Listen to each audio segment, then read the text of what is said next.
What's up, guys? Welcome to Philadelphia and welcome to another video bringing you the real life stories of so many that are dealing with homelessness and living on the streets. According to the Philadelphia Office of Homeless Services, 18% of the city's homeless population is unsheltered and living in places unsuitable for human habitation.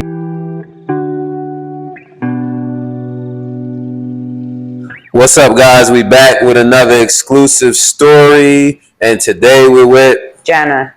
Jenna. How you feeling, Jenna? All right. Good. All right. You know, some days are better than others. Oh. Jenna, where you from? Jersey. From Jersey, and we're currently in Philadelphia. How often are you in Philadelphia? A few times a week. Few times a week. How long have you been coming to Philadelphia? About 3 years. 3 years. And what's your experience been like in Philly?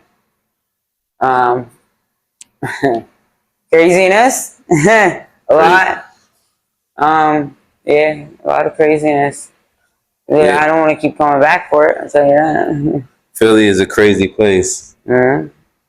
But how old are you, Jenna? 40. 40. Wow, you look amazing for 40, Jenna. Thank you. And so you've been, you've dealt with hardships. You had your ups and downs, and you're currently in a good place. Mm-hmm. And you're making progress. But let's go back, Jenna. Have you ever been on the streets? Yes. In Philadelphia or in New Jersey? Both. Both.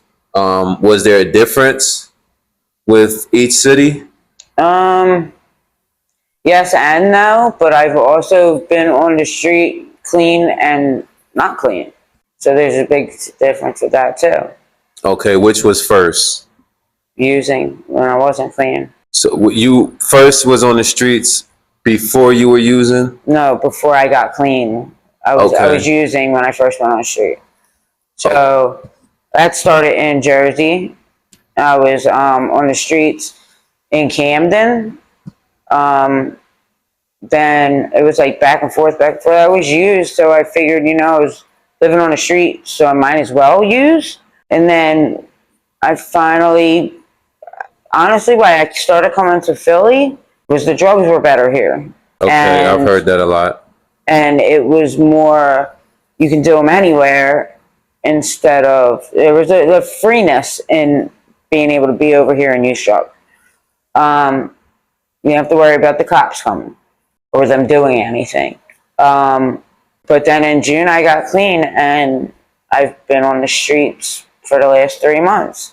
And it's a big difference because I'm not getting up every day and stealing to be normal. I'm not doing that at all. I'm just stuck, I feel.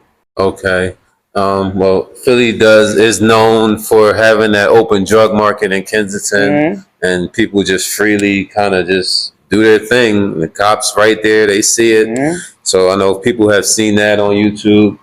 Okay, so do you feel like the drugs played a part in you being on the streets? Like, did the drugs lead you? Initially, yeah, initially. But I think, the drugs that affected every part of my life. I mean, everything. They still do. Even though I'm not using, they still affect it because it's what got me here. That's what got me to feel like, I don't know no other way because it probably wants me to keep using. You're a puppet. You're a puppet. When you're on drugs, you're a puppet. I mean, you've done it this long, so you prove that you can. Yeah. You know what I'm saying? And I believe that it's up to the person. You know what I mean? They have to decide when they want to stop, and you've reached that point. So, you're doing good, and I think that good things are happening for you. Yeah, I believe so. Okay, so you initially were out, and then what happened for you to get off the streets the first time? I was hospitalized, and I got caught stealing, and I was hospitalized.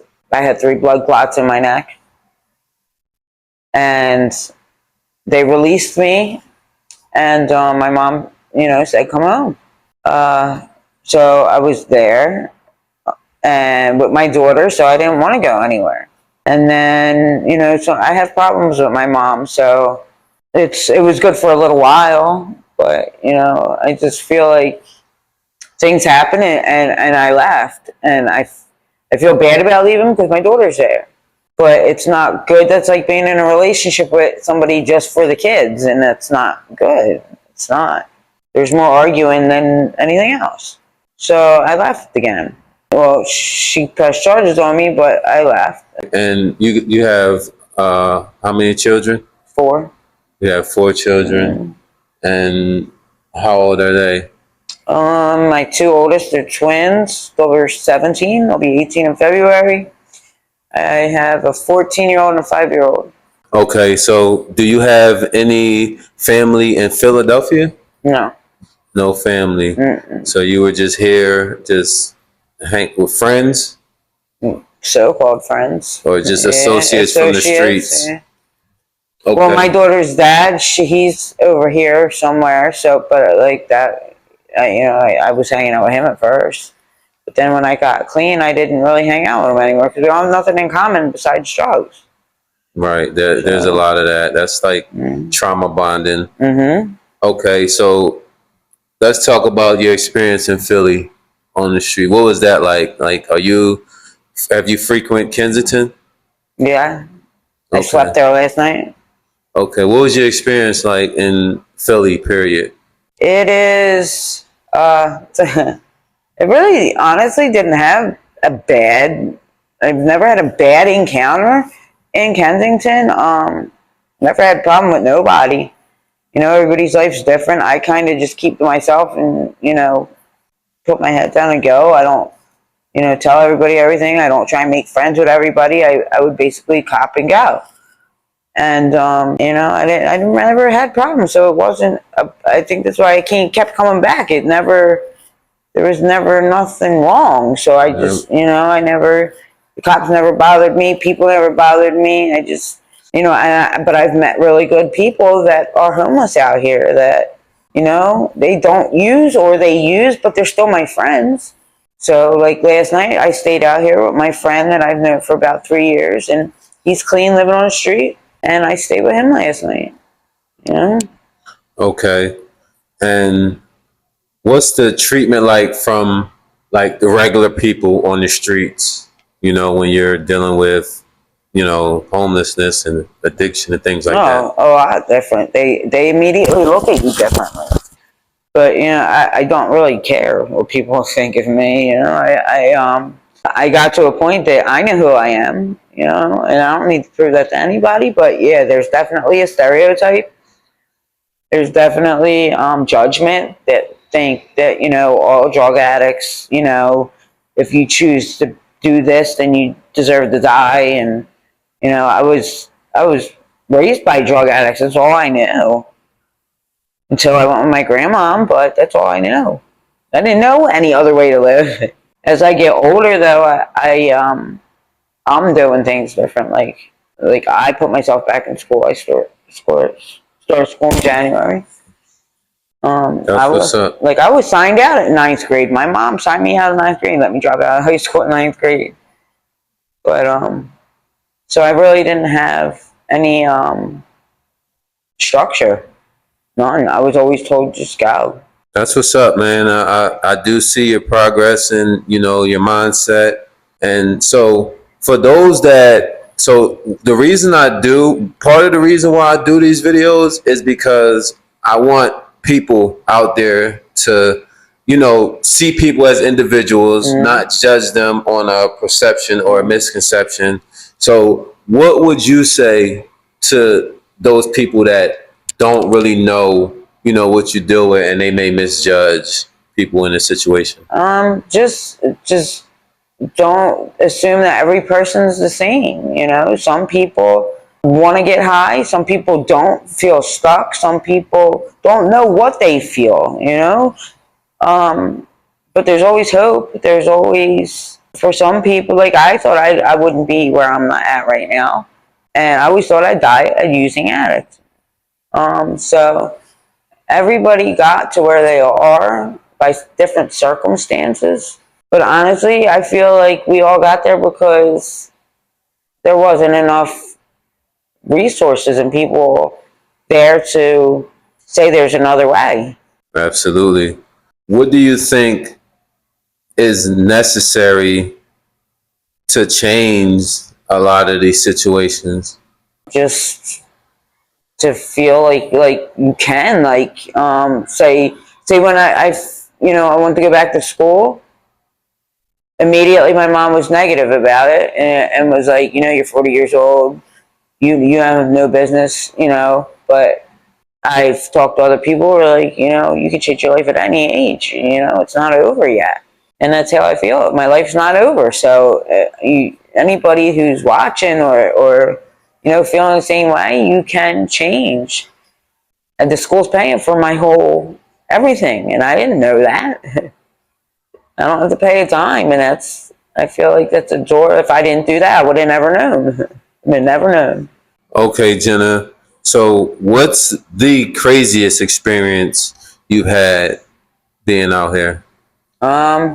Just that people normalize living on the street to like it's having everything you have taken from you. I mean, that's seeing how people live normally, homeless, like how they get into these buildings and are living in spaces you would never expect somebody to live in. Like there was really never anything bad besides my stuff being stolen, like when I go to sleep, but it's material things, I still have my life, but I've never really had a bad. The craziest is that, like, somebody taking me into a building like this, and you don't think nothing's in there, and it's a big open, like, area to live, and somebody's living in there, like, furnished and everything.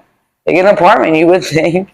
And they're living in there just like for free, just There's electric. Yes. I don't know if they can cook, and but. they just squatting in there. Mm-hmm. What about the train incident? Oh, yeah. But that was more of an accident. That was an accident, yeah. It wasn't part of me getting high, no. Okay. But somebody nodded out and hit me and pushed me onto the tracks. Yeah, that was pretty scary. Yeah, that was pretty crazy. That was definitely crazy. How about the resources, whether here or in Jersey? Have you tried to using, what they have? Yeah, for help? I feel like there's definitely more here than in Jersey, definitely, without a doubt. I've heard that. Because I have like a mailbox at Prevention Point, and I go to outreach every day and check in with them, let them know I'm still homeless. And, next Tuesday I have to go talk to a caseworker that'll help me with everything. But Jersey definitely don't have anything like that. It's hard to get into a shelter out there. But out here, there's a lot more people that get it. I don't really, never been through the process, so I don't really know how that's. I hear a lot from everybody, so I'm not really going to talk on that because I don't know. It's going to be different for everybody. Depends how much work you put in for yourself, too.